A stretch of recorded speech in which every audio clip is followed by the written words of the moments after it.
we have three candidates. One is a U.S. congressman, and I think when General comes, a lot of people will remember that he kind of abandoned a job we put him in. I don't know what the media will do with him, but they'll come up with a lot of stuff. The other gentleman, I think a lot of Republicans will remember that he stood for the Water Compact, just to name a couple of things. So please, when you mark that little box during the primaries, remember what our goal is. And remember, the only candidate who can make this happen is Dr. Albert Olszewski.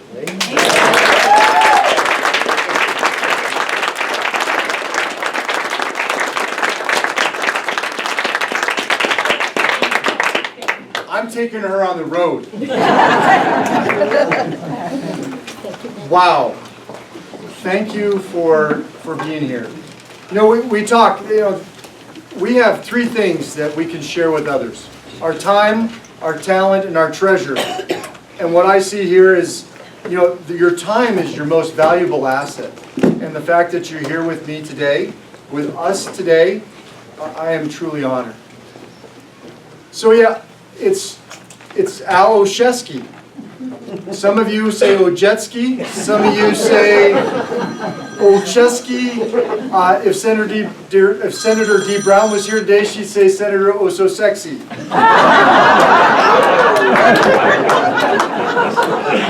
That's what she gets for not being able to be here tonight. But as you know, I'm Dr. O. Dr. Al. Dr. Oz. Bones. Hey you. That's right, Bones. And really, I'm just Al.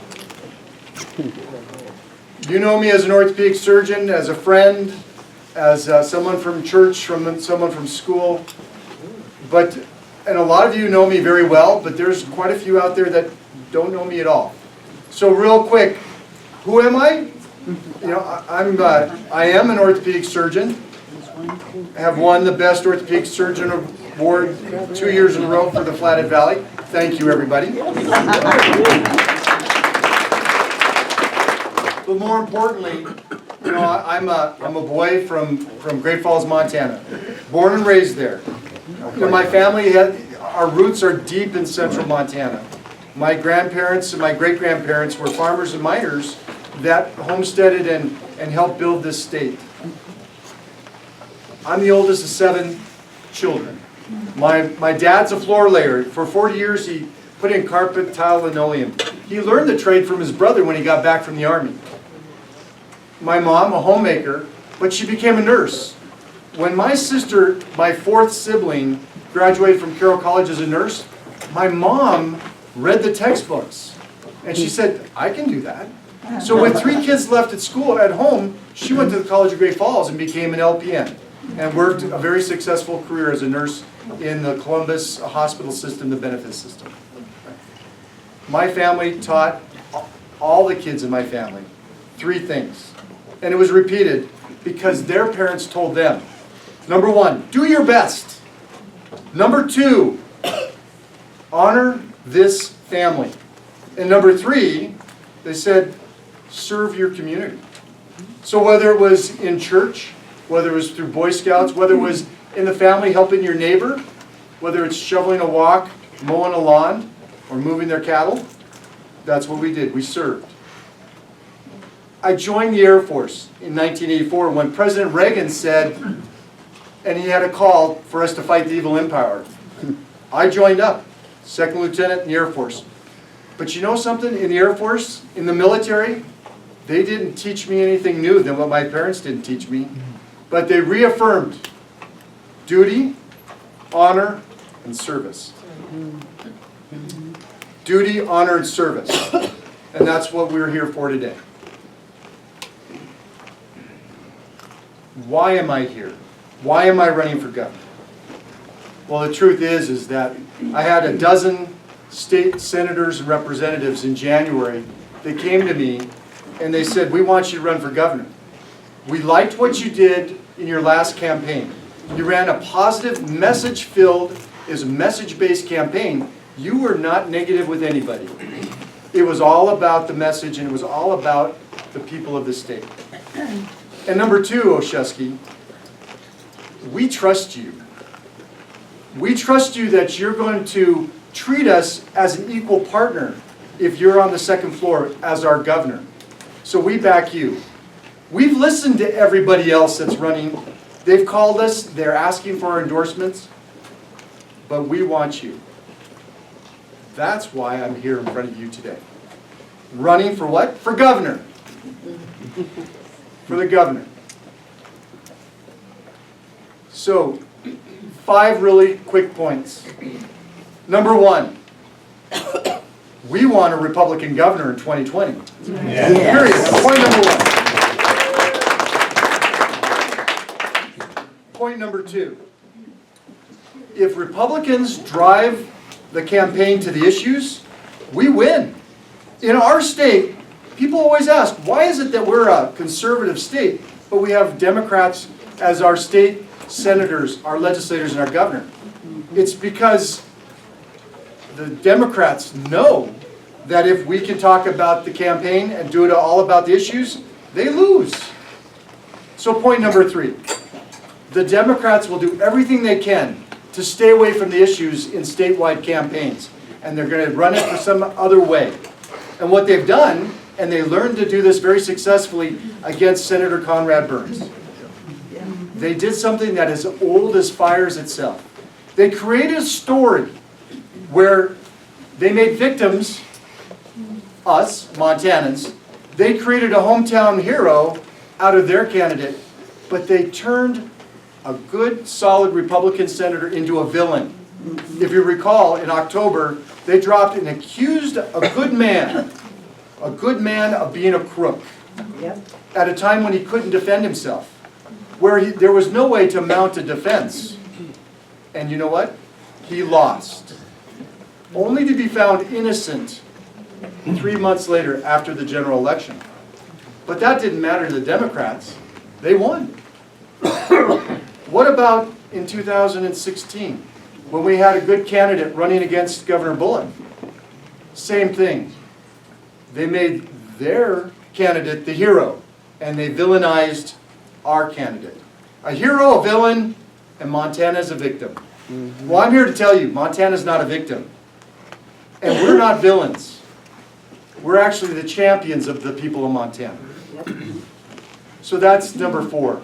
Point number 4 is the Democrats are going to run somebody that's going to be gregarious, entertaining, friendly, and they're going to push hard on the Montana way and their Montana story.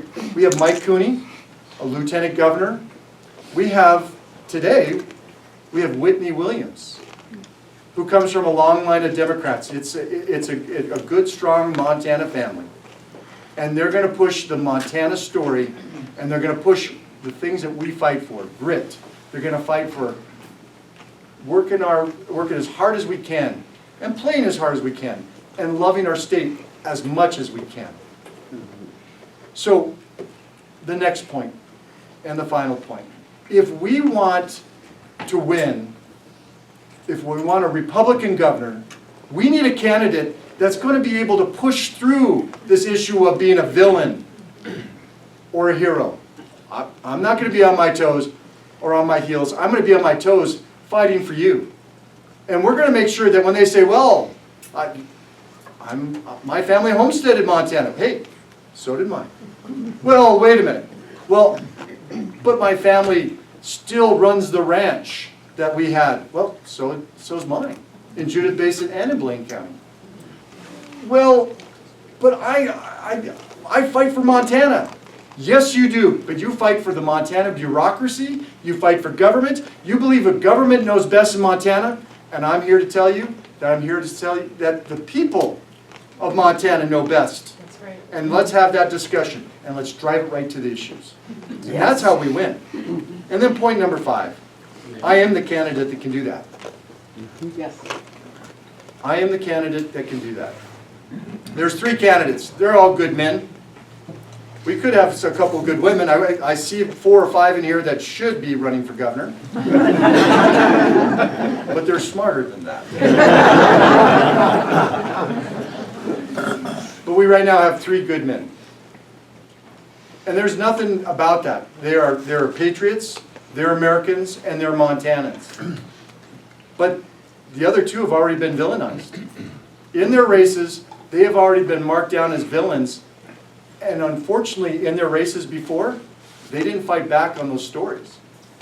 And they've been labeled as a villain. And it's just going to be easier to put that together. Me, on the other hand, they're not sure how to do that. But they will.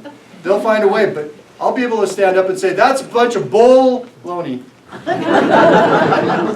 And then we're going to get them right to the issues. We're going to be respectful, and we're going to take them right to the issues.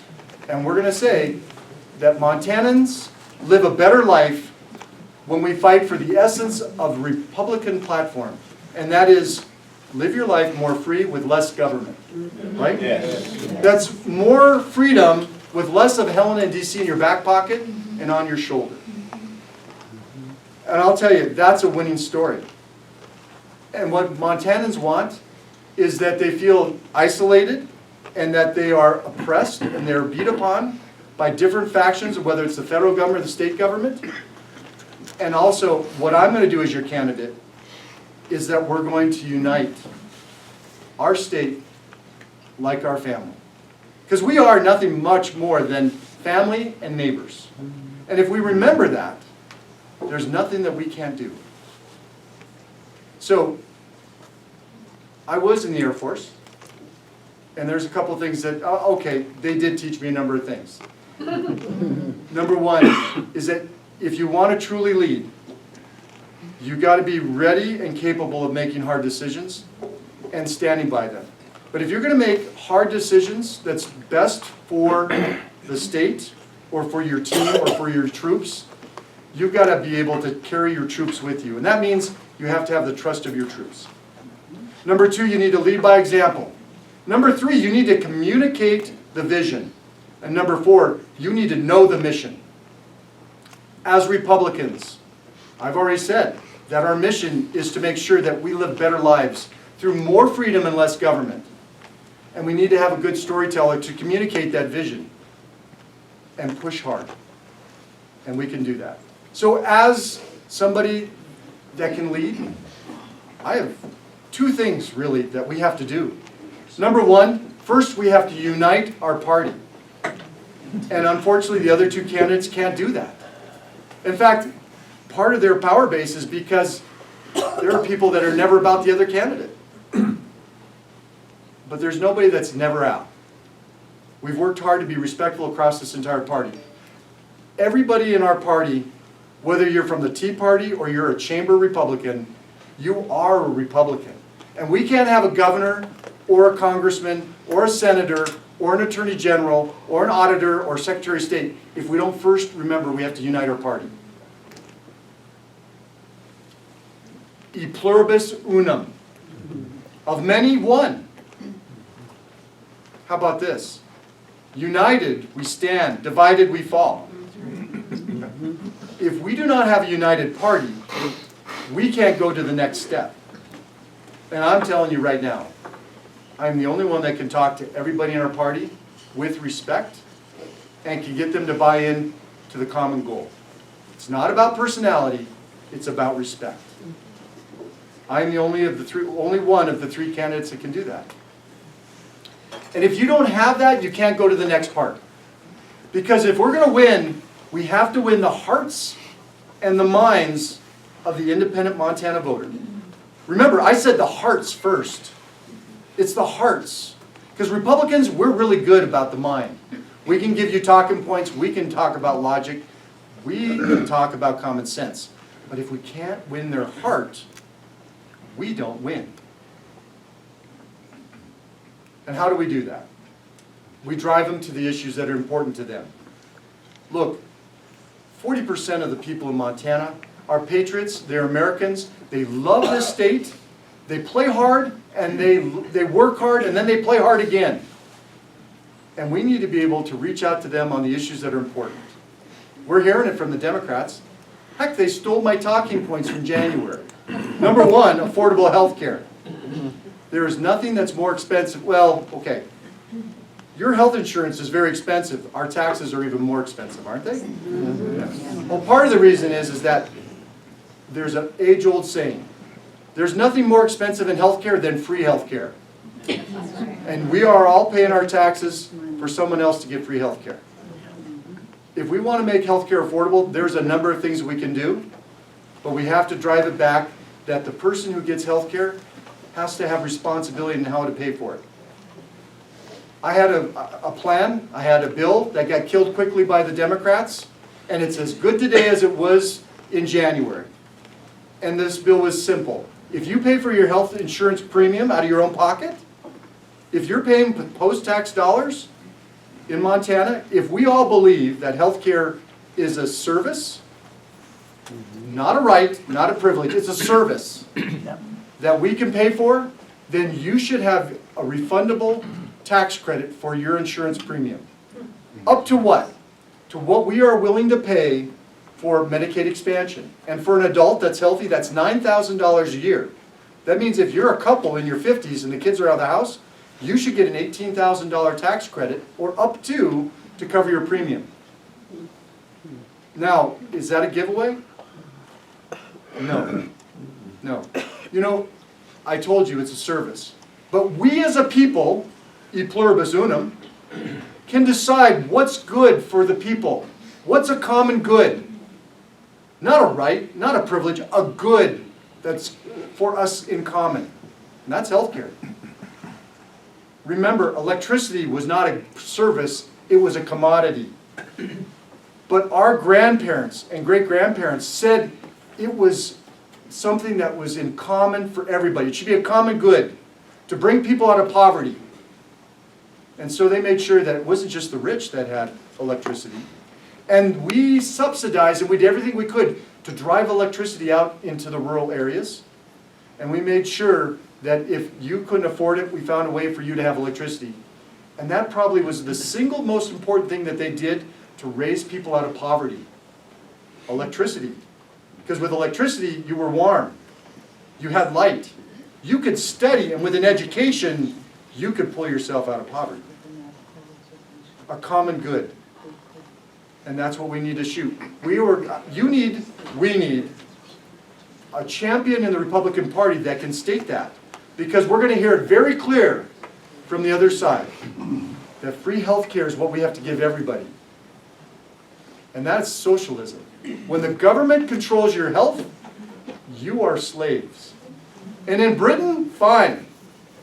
Because the people are still subject to the king and queen. But not here. We had that discussion 230 years ago. Not here. Right? No. The government serves us, not the other way around. They cannot control us through our health care. We won't let them. Number two, public lands. You know, we need to turn this back around and upside down and bring it back to what it is. Public lands is a common property right that we all own. And you can't gate us out of our lands. If it's a Forest Service property and we used to get to a lake or a campground, that gate they put in front of us, no, that's our land. Open it up. Tear down these gates. Remember that one? We're going to run this in the general election from Alzada to Troy. Because I'm telling you right now, whether it's the state or the federal government, they are keeping us out of our lands. They belong to us. You know, if you want to go backpacking with 50 pounds of dried food on your back, we've got a place for you. Because in Montana, we have enough public land for everybody. You want to run a snowmobile? We've got a place for you. ATV, side-by-side, we've got a place for you. Why? Because we're not getting younger. And if you live in Montana, let's enjoy the pristine, rugged beauty of our state any way we can. But it doesn't stop with recreating. We are also going to make sure that we open up our public lands for coal, for gas, for oil, for hard rock mining, and for timber. You know, Senator Dwayne Ankeny out of the coal strip area, he has this habit of telling us that everything that we have for infrastructure, everything we do for schools, everything we do for the government is because of coal dust. Because coal has been paying for everything because they are disproportionately taxed. Well, that's because we have a natural resource royalty. It used to be on timber. Well, we need to open up our forests. We need to open up our mills. And we need to open up northwest Montana again so that we can provide the timber for western United States, if not for our entire country. And let's spread a little sawdust on Montana. How about hard rock mining? In March County and just next door to us, our neighbor in Lincoln County, have two of the richest copper deposits in the world. With 21st century mining, we can have pristine water and air and a pristine environment for future and still harvest the riches of our state. We are the treasure state, not the tourist state. We should be harvesting our treasures, not harvesting our tourists. So let's do that, and let's bring up those royalties. Because I'm going to tell you what happens. After 20,000 miles across this state, what I've heard is reason number 3 that we need to drive and we're going to champion. We need to have common sense but true property tax reform. We can no longer, thank you, we cannot let the government rent our private property to us. The fundamentals of our freedom is based on private property.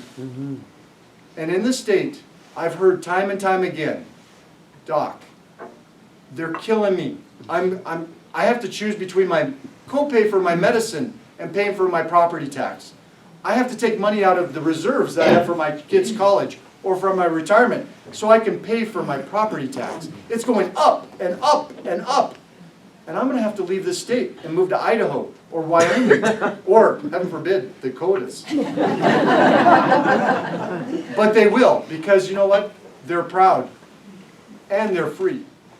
And they know that it's tyranny when the government can rent you your own property through taxes. And I'm telling you right now, one of the first things we have to do is we're going to have to fix that this next session. And if it's your homestead and you live in that home year-round, I don't care if it's on Whitefish Lake, Flathead Lake, any kind of lake, or it's in the middle of Glasgow, Montana, you should only have to pay a simple fee, a small one, $1, $100. Let's let legislature decide that. But you should not be taxed out of your home, period. Amen? Amen.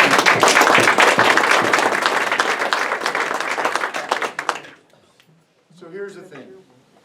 Once we have united our party, and we've won the hearts and minds of the middle Montana, the independent Montana, the 26,000 people that truly decide who is governor, who is our congressman, who is our senator, when we truly win their hearts and minds, then we win. And we're in the governor's office. But when we're there, we're not going to do the Democrat thing. We're not going to rule or dictate. We're going to serve. And that's when the hard work starts. I can't do that alone. I cannot do that alone. So today, I have a big announcement to make. I need someone who's going to watch my back. I need somebody who's my wingman. I need someone who's going to help me serve you to the best of our ability.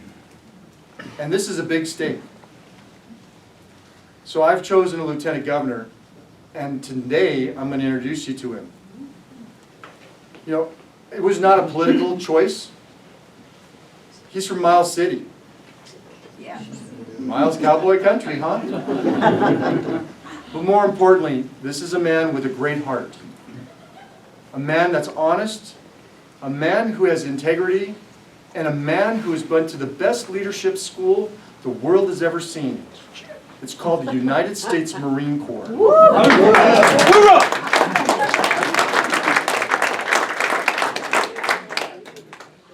That's right. I want someone that I know through thick or thin has got my back. And I never have to worry that he's got a knife in his hand like Brutus. That's why I picked the Corps. This guy's not a diamond in the rough. He is the crown jewel of the pommel of the sword that we use in the military. And I'd like to introduce Senator Ken Bogner of Miles City.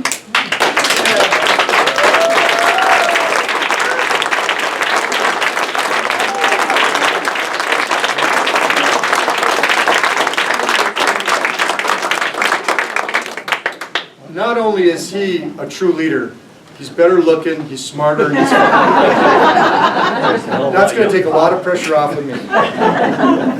So with that, I'm going to ask Ken to say a couple words, and then after that, we're going to take questions. And there's nothing that's off limits. Doesn't mean I'm going to answer it, but we'll do everything we can. Open the door. Open it. Ken, please. Yes. Says the alarm's gonna sound. We'll blame it on you. It'll be fine. Thank you, Al. I am so excited to be here. I'm excited because I've been waiting for a candidate who really means it.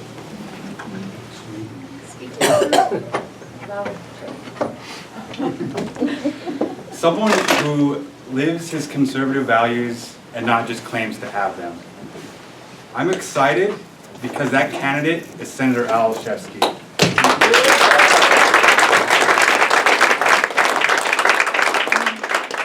And the grassroots movement behind him is here in this room tonight. That's exciting. Now, is this going to be easy? No. But good things don't always come easy. We're going up against a lot of money. It's going to be a hard fight. But that's exactly what this ticket is built for. It's made up of a Major and a Marine. It's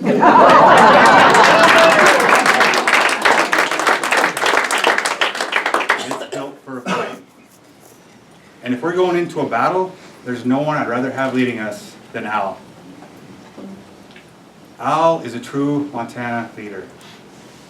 He lives the Montana way. He says what he means, and then he actually does it.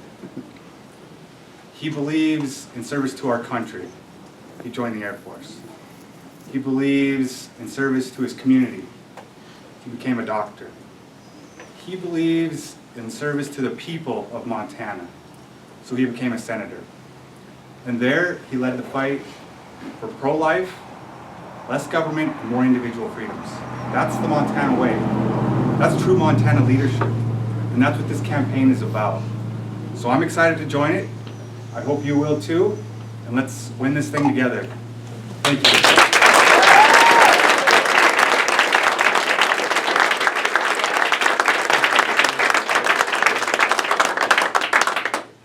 So there you go. You've got the military, you've got the veteran ticket.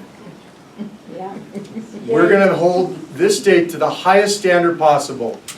And those of you that have been there understand that we're going to make sure our gig line looks good. We're going to block our hats. But we're always going to hold people to the same standard that we hold ourselves. It'll never be a standard for you and a different standard for us. Same standard. And it's always going to be the best. Because why? Because my parents, and I think your parents told you, do your best, honor this family, and serve your community. So, traveling the state, I hear all the time, Doc, you're a great candidate. You've got a good message. You have an awesome voting record. In fact, you're the only proven conservative based on your voting record in this race. And we salute you for that. But, you need to get more name recognition, and you got to raise money. All right. Well, we finished the summer where that was just the dance and the tease. Now I'm asking you for the kiss. My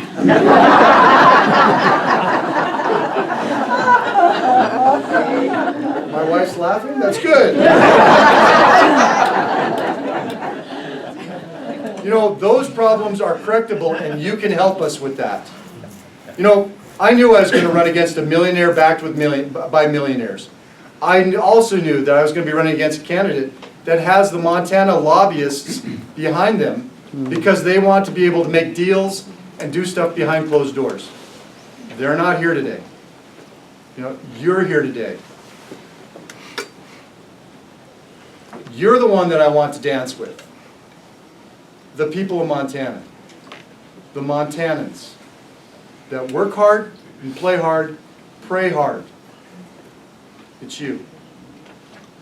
So I'm asking, especially right now, because I'm going to tell you right now, there is a major organization in DC that's willing to endorse me. Wow. But I have to show that I'm a viable candidate, which means that I need to raise money. And if they can see that against the other two candidates, they have no trouble, based on my voting record, to endorse me publicly and nationally for this race. But I need your help on that.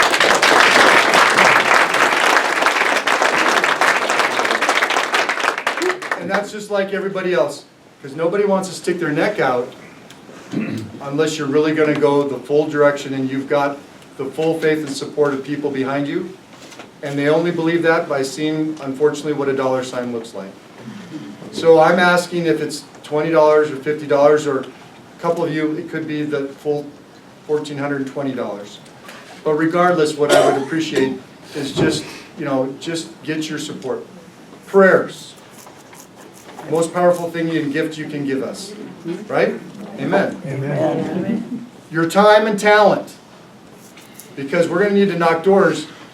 If we get you on our email list, if you're not on it, you should be. And then I need you to go a little bit further. And I need you to forward our email list to other people, invite them to join us. So we can go from thousands to 5,000 to 50,000. This is a three-way race. We will not have more than 175,000 people vote in this race. In fact, the most we've ever had vote in a primary is 158,000. 65,000 people will decide who our next Republican candidate is for governor. Between all of us, we know 10 or 20 people. That's 2/3 of the way there. If you'll help us spread the word. He's a normal person. Okay, mostly. Really? Mostly a normal person. But he's a Montanan. Stubborn, loud, but willing to give our hearts. Okay? And number two, if you can help us on that other part so we can prove to this national organization that we are a viable candidate, we will get their endorsement and it will be something. So with that, I'm opening this up to questions and we'll go from there. Dale, one last thing before we go, Dale. I want to thank Dale and Lois Lauman, who were some of the first to believe in me in 2013. I wouldn't hear it. I also want to thank the Walters. Janet's here. I know, and Lou, wherever you're at, thank you. And the Solomons. Okay. Thank you. And who's the fourth one on there? Jim Gray. Jim Gray? Who's he? He's in the intelligence world. We're not allowed to know who he is. Jim, thank you very much. Appreciate your support. So with that, Dale. I just wanted to say that you are probably the most honest person that I've ever seen run for office. You're down to earth, you tell it like it is, and you tell us what you think and your ideas, and you accept everybody else's ideas. And you know, as I know, as a retired county commissioner, Eastern Montana and Western Montana are kind of two different societies, and you know how to mesh those together. You know how to bring those two areas of Montana together. And we need the unity of the state to move forward. I ask one question of this audience. What have you seen come out of the governor's office in the last 16 years? Division. Nothing. I talked to a couple of legislators at the last election cycle about a critical situation coming up, and I know you know all about it. It's the treaty with Canada on Lake Koocanusa, the power. That treaty's coming due in, 2024? Now we have the selenium problem in the Elk River, draining into the Kootenai Reservoir and even below the Kootenai Dam. And I know you're well aware of it, and you will work on it, and you will address it for us. I think that's one of the most critical situations in this state right now, because that's our water. Amen. That's the protection of our water. The whole Columbia River Basin depends on that. Thanks, Al. Thank you, Dale. And again, you're absolutely right. My wife has reminded me that I'm not the smartest person in the room. And that's true. What we want to do is always make sure that we listen to people who are very smart, especially in areas. And Senator Mike Cuff out of Eureka is the man who's leading the charge with that. And we're going to give him all the support we can from Montana to make sure that that is a fair and equitable treatment as we renegotiate.